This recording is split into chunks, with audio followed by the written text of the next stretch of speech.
Hey, what's up there, YouTubers? It's me again, Brian, aka Gamer55551, and I am back with a My 2 Cent video for this week, for the week of, of March 13th to the 19th, where I take a look at some of the stories that caught my attention and give you my thoughts and my opinion on them. We got 4 stories to cover, including Hogwarts Legacy that was shown off during Sony State of Play, and a surprise announcement of it coming to the Nintendo Switch. We also learned that it seems as though there may be some development trouble regarding the Perfect Dark reboot, though. Reggie Fils Aime, the former president of Nintendo America, comments on why he left GameStop and why he's not a big fan of sort of Facebook or Meta's push for the whole metaverse and all. And we do have the NPD charts, and it seems as though sounds very good for where Elden Ring sits, though. Now, if you're interested in where I got source of information for some of these stories I'm going to be talking about, links will be in the description of this video, assuming you're watching this on YouTube. But before we get started, I like to do what I like to call the quick My 2 Cents, stories that kind of caught my attention, but I'm not going to go into a huge amount of details. The first one is that we got a report that Microsoft was Metacritic's highest rated publisher in 2021, which is kind of interesting since they didn't really put out a whole lot of games in 2021. Mostly some of it was due to the pandemic. There could be other issues as well, though. It'll be interesting to see where they sit in 2022, to be exact. One thing to point out is Nintendo was sort of at the bottom, though, which a little unfortunate. Hopefully we'll see where Nintendo stands in 2022 this year, though. We also learned that Nintendo Switch's online Sega Genesis has 3 new games available, which is Alien Soldier, Fantasy Zone, and forgot the other one, so I apologize if I didn't get that one correctly, though. But it's nice to see that they are putting more games into their online service, even if there's some criticism of how they put the games out and all that stuff. But good, nevertheless, it's really nice that they have basically putting more games as part of their Switch's online service, though. We also learned that Elden Ring just recently got an update for all the systems around. It includes tweaks, some balances, some NPCs, markers, and all. So certainly nice to see the game is certainly getting more updates and all that stuff. Still a good game. I reviewed it last week, though.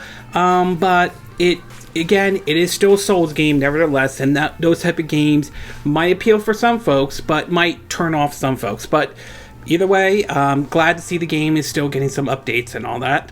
We also learned that Private Division, the publisher that put out the first, the Outer Worlds, has signed 4 indie studios, though, which is certainly nice. I'm very curious to see what games Private Division will put out with these published with these indie studios and all. We also learned that there's a story from Nintendo Life about how no one made a big deal over Waluigi's doing his little victory. That means throwing his hands down to his crotch, though, in the Mario Striker game. So kind of interesting about that situation. A little bit weird, though, and the fact that Nintendo didn't make a big deal of it is kind of interesting to a certain degree, though. We also learned that as of right now, Triangle Strategy, the new game from Square Enix that has that HD 2D style similar to Octopath Traveler, has so far sold 800,000 copies worldwide, which is definitely impressive. As impressive as what we saw with Shin Megami Tensei 5 when that sold like around 800,000 copies worldwide. I think that's really good. I'm glad that that sounds like the game is doing very well. Hopefully it will convince Square to probably lay off on constantly pushing the live service argument that they keep constantly doing, which is apparently isn't sitting very well, especially with a lot of critics and fans, to be exact, though.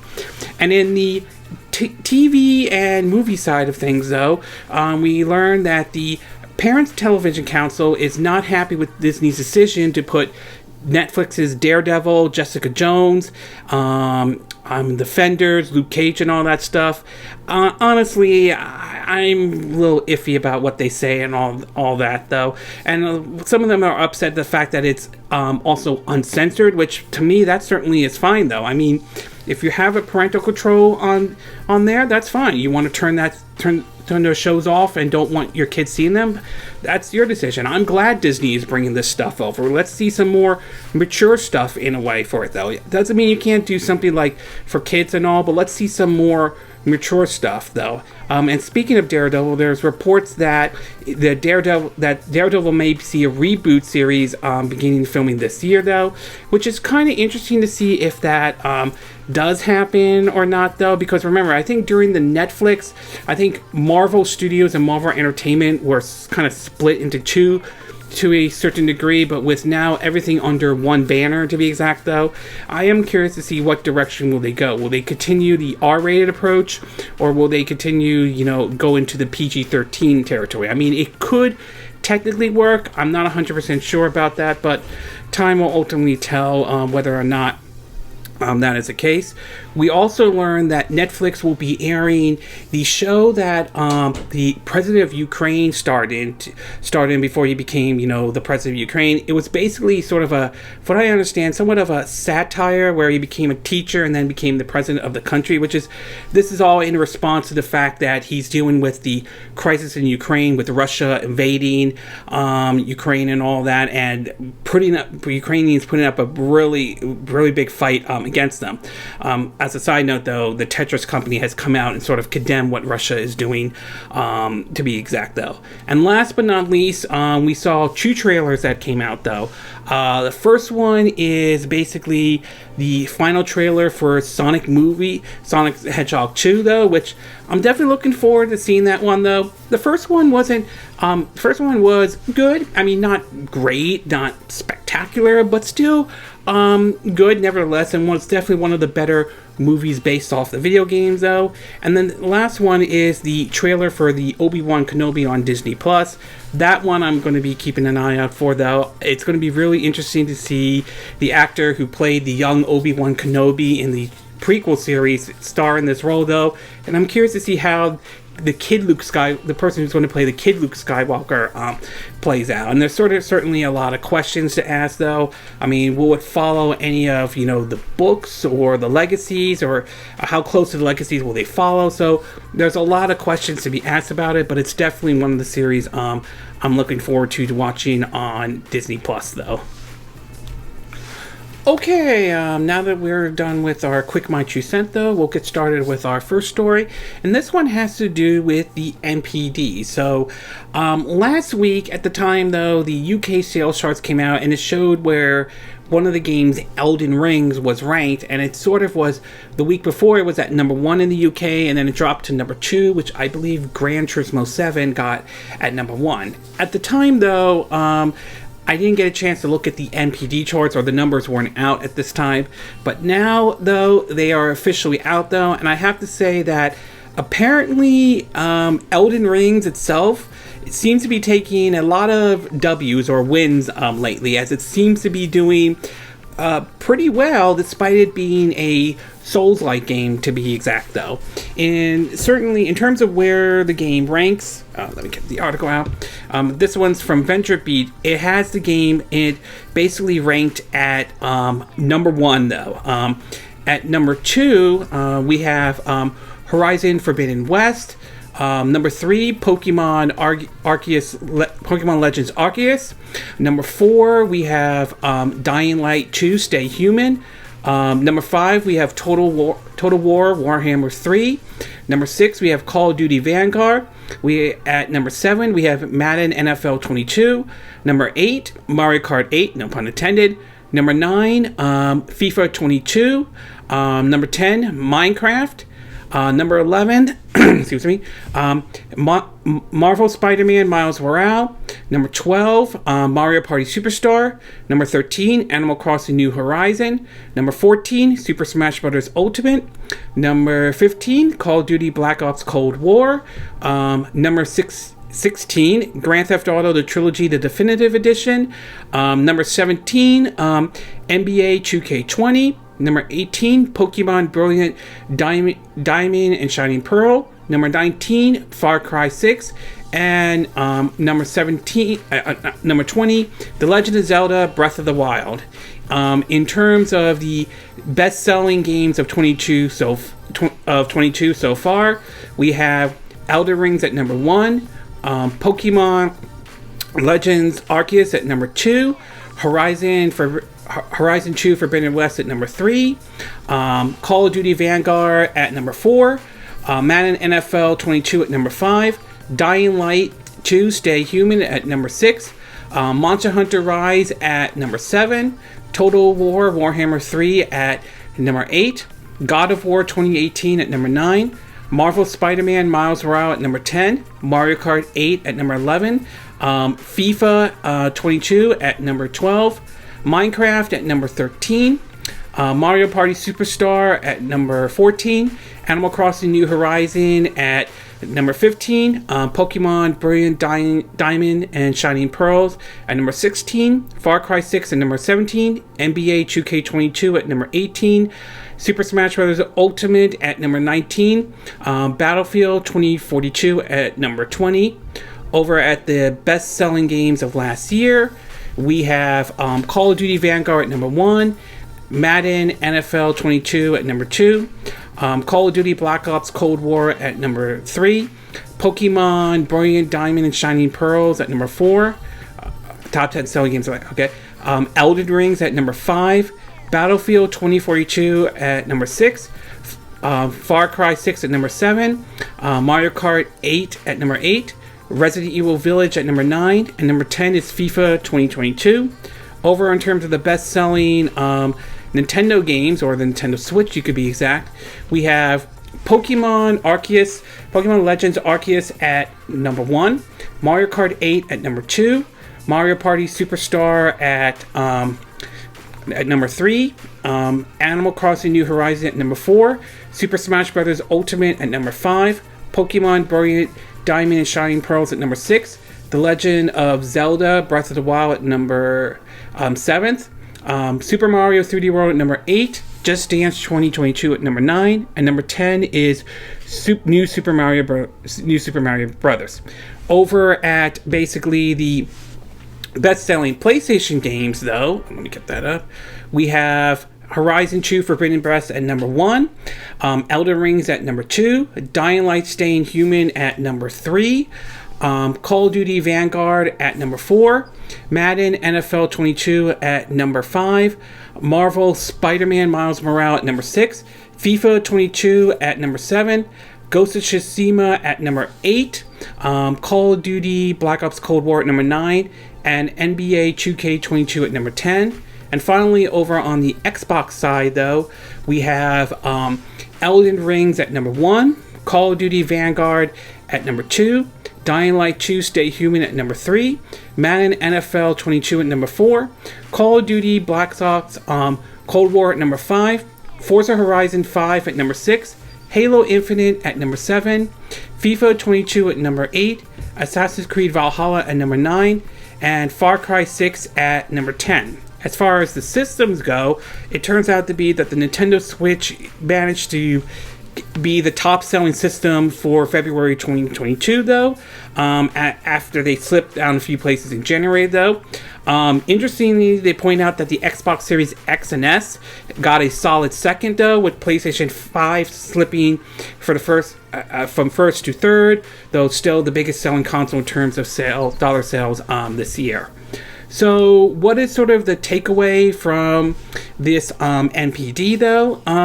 Basically, the two takeaways are the Xbox Series X and S going into second place, which is pretty impressive, though, to be exact. That doesn't mean the PlayStation 5 is doom or anything like that. Michael Patrick's been making some comments about that. I think PlayStation 5 is just fine right now, but obviously Xbox came in second place, though. But the biggest one, obviously, is Elden Rings. That, despite it being a Souls game, and I'll admit Soul games are not going to be for everyone, it doesn't seem to have been enough to stop that game from getting to the number one spot, though, and doing very well indeed. Obviously, Bandai Namco and From Software, the developers of Elden Rings, though, must be pretty pleased of how well this game is doing. Although I do wonder how much of that is folks who are fans of the Soul series, or folks who are playing this game, you know, for the first time and all that, or hearing the fact that the writer from Game of Thrones is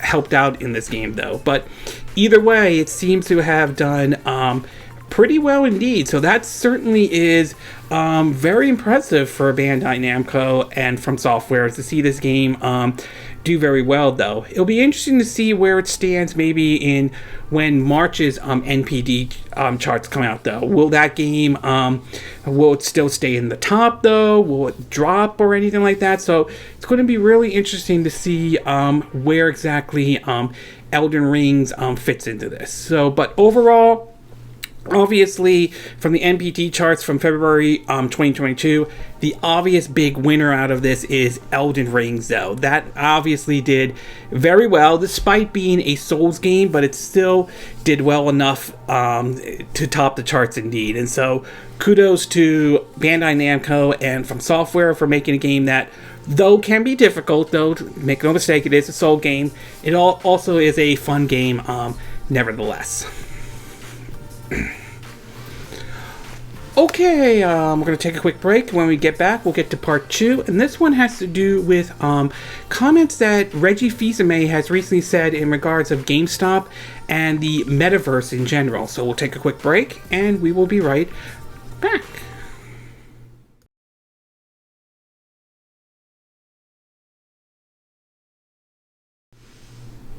Okay, and we are back with part 2 of my My 2 Cent video for this week.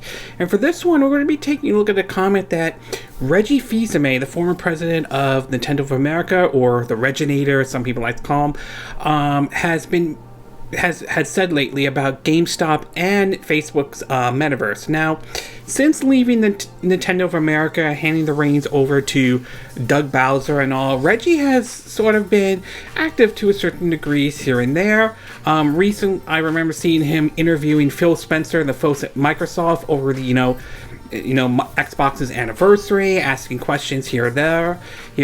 A very interesting video, though, to see him, talk to Phil Spencer and get the inside of how the Xbox and all was created, though. I always like those kind of videos to take a look at, though.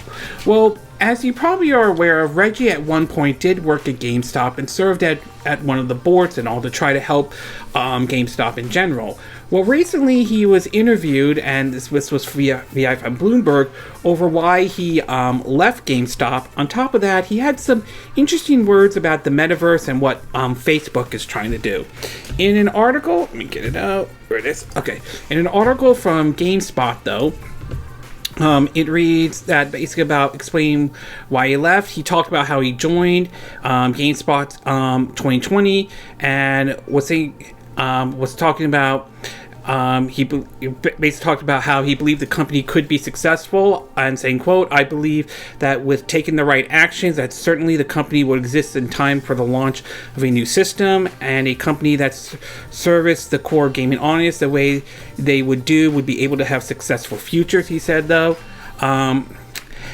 As for why he left, though, he talked about it came down to Cohen, who was the founder of the online pet food store Chewy, and other managements not wanting to listen to his advice, despite Fils Aime being an industry veteran and one of the most experienced business executives in gaming on the planet. He said, quote, this issue, hold on, let me get that out of the way. Okay, he said, this issue was the strategy that was beginning to develop.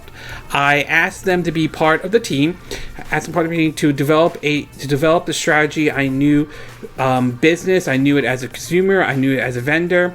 I had pretty strong opinions about how business needs to pivot, but I was rebuffed. Fils Aime said the perspective was, Reggie, we want to keep the team small, so it's going to be myself, Cohen, and a few other people I brought on board.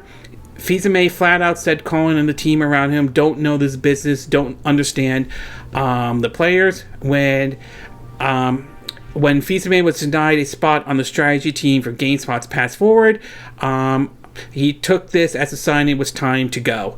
I took this as the code for thank you, but we really don't want any other ideas. For me, this was not it. Not acceptable, he said. To this day, the current GameStop management has not articulated a strategy for success in the future, and Fils Aime didn't want to stick around to see how it all played out, though. The article is on GameSpot, though.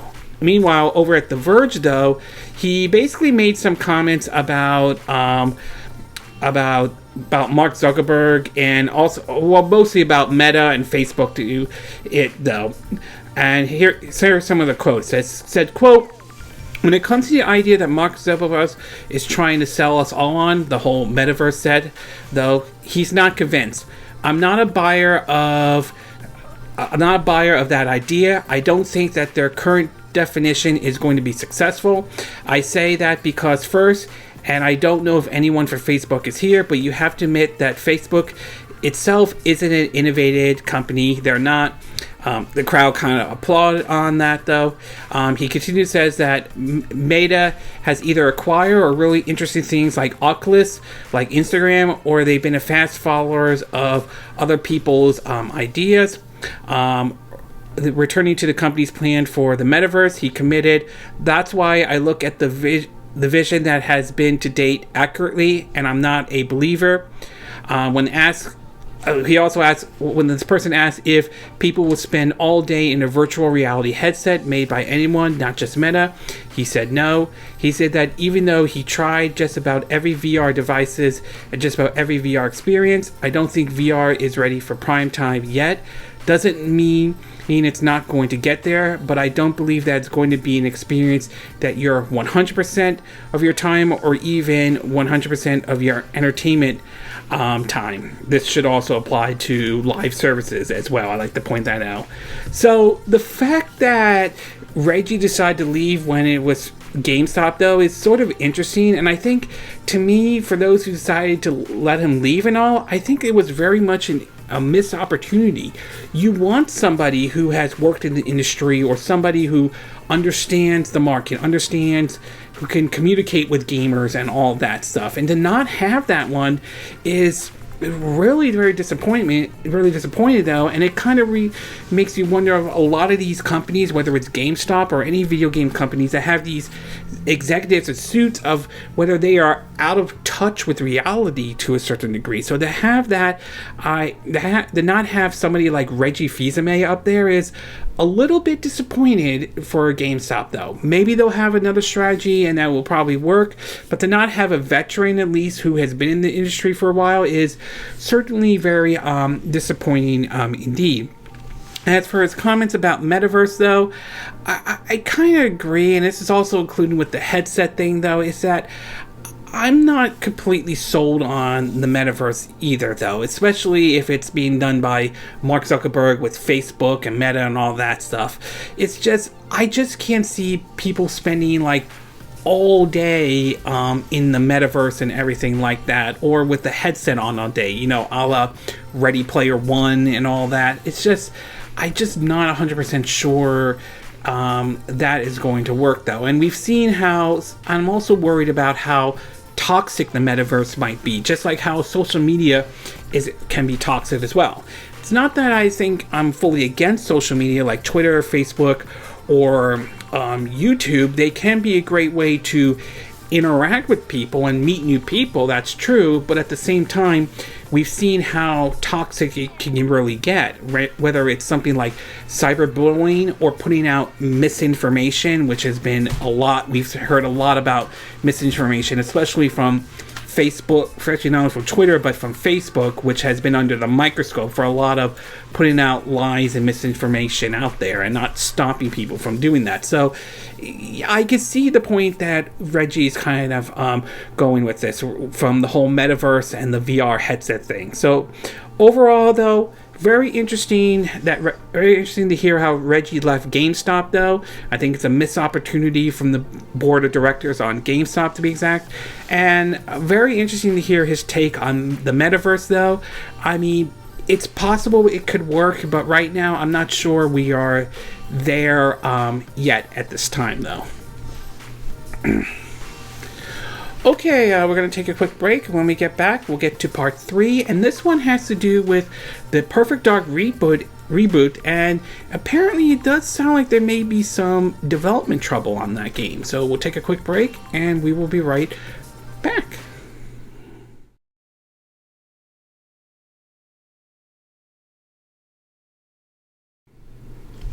Okay, and we are back with part 3 of my 2 cent video, and for this one, we're going to be taking a look at the situation surrounding the Perfect Dark reboot that is supposedly in development for the Xbox system. Though now, one of the big surprises that was shown, I believe this was during the Video Game Awards in 2020, was the announcement of a reboot of Perfect Dark, the original N64 title that came out in 1999, and then of course we had the Game Boy Color Perfect Dark, and then of course we had Perfect Dark Zero, which was supposedly a prequel to the original one, released on the Xbox 360 with, let's just say, for what I understand, not a positive response, at least depending on who you're asking, though. So to hear this announcement that it was going to be that this game was going to happen was interesting, and then of course hearing about a development team that was handling the initiative was also interesting indeed. So it was very curious to see how this game was going to turn out, though.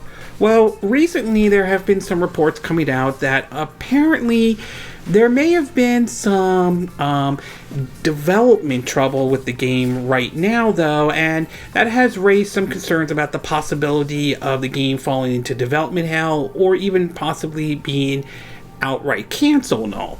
In an article posted on, let me get it out, on Pure Xbox, it reads that, quote, "It was reported earlier this week by Video Game Chronicles that Perfect Dark developer The Initiative was having problems with staff turnover, and now some insight from Windows Central has perhaps shed more light on it, though."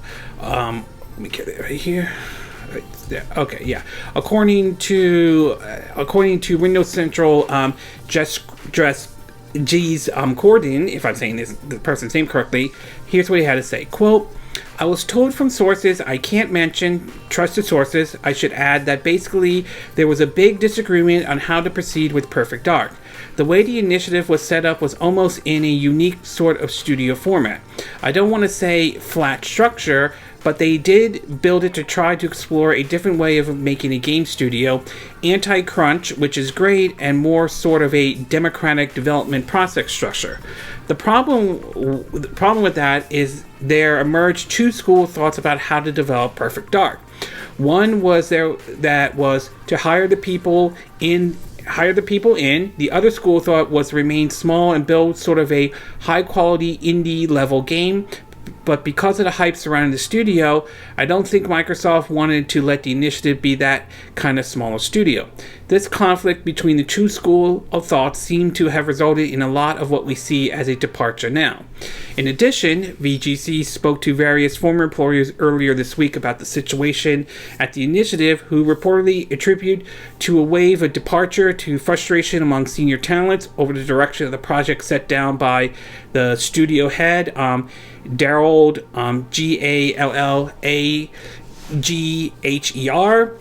game director who they pointed out left the company last month.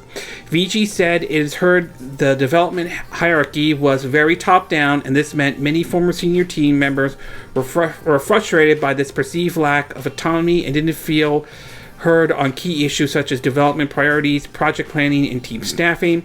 The website source said that the introduction of Crystal Dynamics to the project may have triggered an effective soft reboot, and CD could now be the lead development. It also says, this person also said, VGC sources agree that it wouldn't be surprised if Crystal Dynamics introduction combined with the significant, pointing out, in other words, a soft reboot, though. However, Windows Central, G's Corden, has advised on the latest Windows Central Gaming podcast that despite the issue, he personally not worried about Perfect Dark now, as he believes the team now has a vision in place and are all working towards a common goal, even though it's been messy up until this point. So, am I worried about the game in any way, though? I would say somewhat of a yes and somewhat of a no at the same time. I will say that on one hand, we have seen games fall in development hell and have done poorly, though. I mean, look at games like Duke Nukem Forever or Alien Colonial Marines as one good example, though. On the other hand, we've seen also shakeups and development hell with games like Metroid Prime, and look how that turned out to be very well. But the process to get that game going ran into a whole lot of issues. So for me, though, this could go either way, to be exact, though. I am hoping at the very least that the dust has settled and all that stuff, and they now have a clear direction of where they want to go with the Perfect Dark reboot. Hopefully we'll see the game and some gameplay soon. I would love to see that happen, though, even if it's years away, though. It's the same thing with Playground games dealing with Fable, though. Hopefully we'll see some gameplay of that one soon, though. So hopefully everything has been ironed out and they can get the game going and it doesn't fall into the development hell, to be exact, though. Also, I'm assuming this game does well or anything like that. It wouldn't surprise me if something were to happen, like, say, Microsoft buys Crystal Dynamics, though. Again, we don't know if that will happen, though, but it wouldn't surprise me if that kind of situation emerged or anything like that. So overall, though, I can understand some concerns about what's going on behind the scenes, though, and yes, there's, to some degree, I'm somewhat worried, though, but at the same time, I'm going to give them the benefit of the doubt for the time being, and we'll have to wait and see how this all plays out. I'm hoping that, like I said, everything has been ironed out, the dust has settled and all that stuff, and hopefully we'll see some gameplay of this Perfect Dark reboot soon, though. Who knows when that will happen, but I hope soon. Okay, we're going to take a quick break, and when we get back, we'll get to our fourth and final part of our My 2 Cent video, and this one has to do with Hogwarts Legacy that was shown off at Sony State of Play, and the interesting and surprise announcement that it's coming to the Nintendo Switch as well. So we'll take a quick break and we will be right back.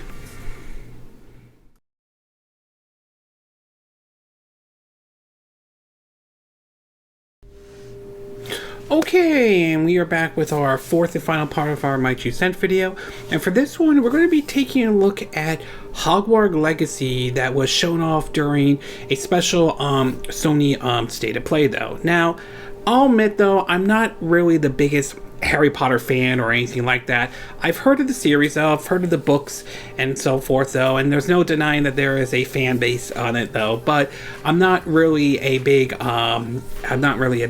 Harry Potter fan, though, and all. But as far as video game adaptations go, there have been many video game adaptations on it. Whether it was on the N64, the PlayStation, the Game Boy or Game Boy Color, though, to even during the GameCube and Wii generations, to the PS2, the PS3, the PS4, to even basically Legos with Lego Harry Potter and all that, though. So it was sort of interesting when stories started to pop up that WB Games and Avalanche were working on a Harry Potter game, an RPG open world, though. This kind of caught some people's attention to a certain degree, and of course WB worked to take the videos down at the time when it was leaked and all. Well, apparently we now, during Sony's special State of Play, we now know about this game that they're working on called Hogwarts Legacy, though.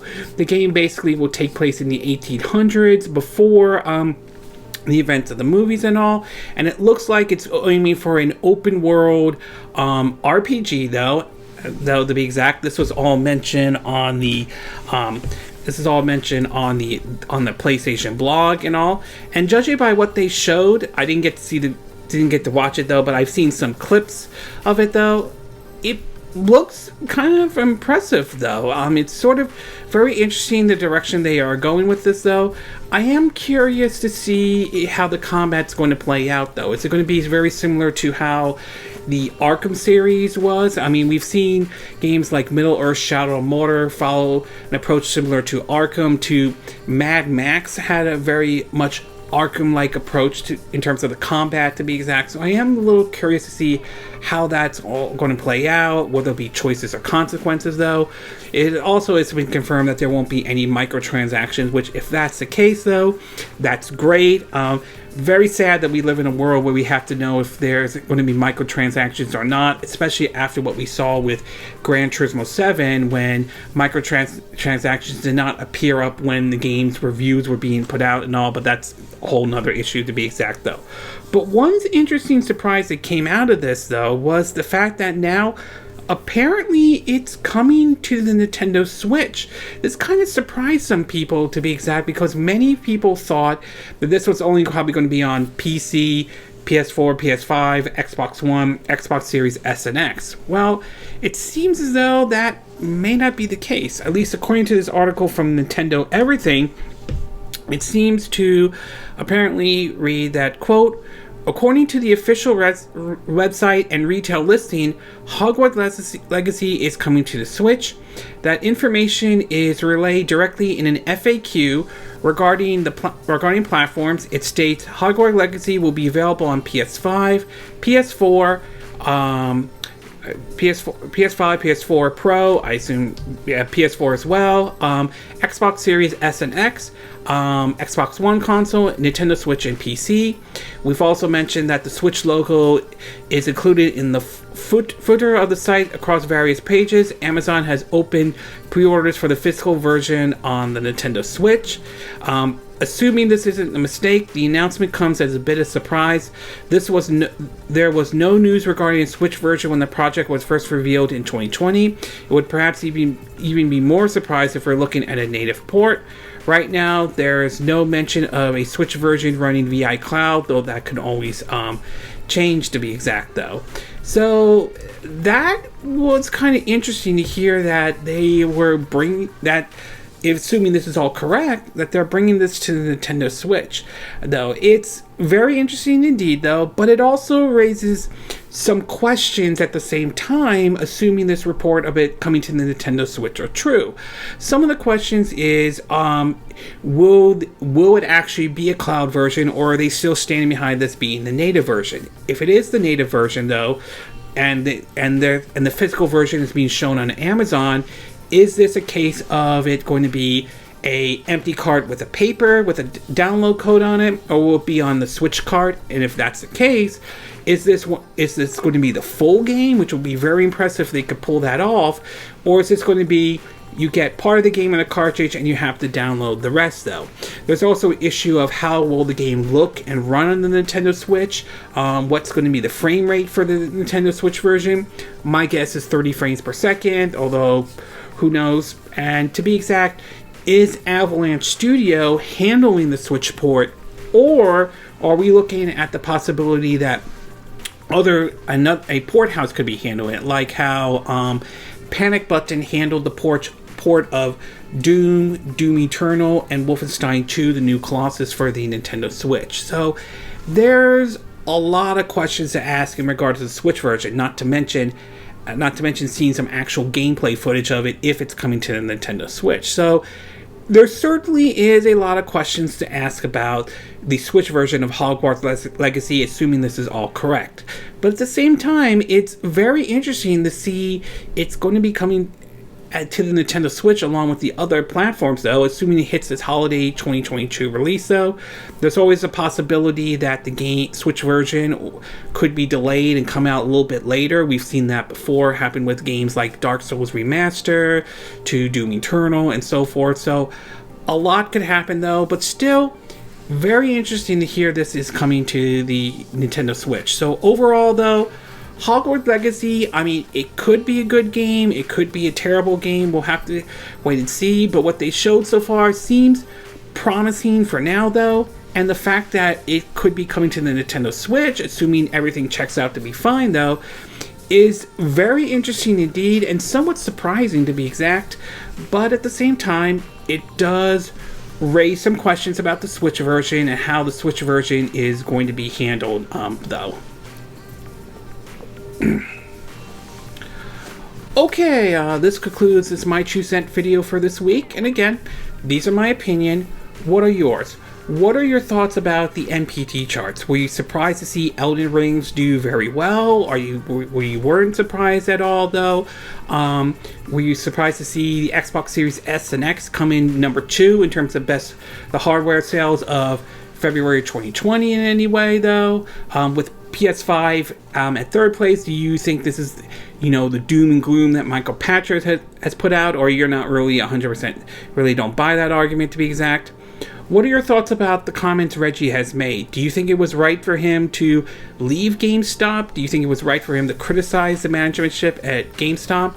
And what about his comments about the metaverse, or in general, though? Do you think he was correct to criticize, Facebook, Meta, Mark Zuckerberg in general, though? What are your thoughts about the story behind the Perfect Dark reboot and all? Are you concerned about the development of that game, though? Do you think this could lead the game into the development hell? Or do you think they have ironed everything out to the point that things are back on track, though? And what are your thoughts about Hogwarts Legacy, though? Does the game look impressive in any way? Do you think this could be a very good Harry Potter game? Do you think they're going to pull it off in any shape, in any form? And were you surprised about the Nintendo Switch version being announced, though? And are you willing to pick up the Nintendo Switch version? Or do you have some concerns about that? Or questions about in regards of the Switch version, though? Do you agree with what I said in this video? Do you disagree? Do you have a difference of opinion? As always, sound off on the comment section below. Let me know what you think. And if you do like this video, I hope you hit the like button. I would appreciate it. And I hope you do subscribe to my YouTube channel. If you do, make sure you hit the bell icon for notification of any new videos I put up. Assuming any new videos I put up. Also, feel free to share this video if you want to. And feel free to donate to my channel if you like. You could do it through PayPal me or Patreon. Links will be in the description of this video, assuming you're watching this on YouTube. And I will see you again next time when I do another video. Hopefully that'll be soon. Until then, from Southern California, I wish you all a good day then. Bye!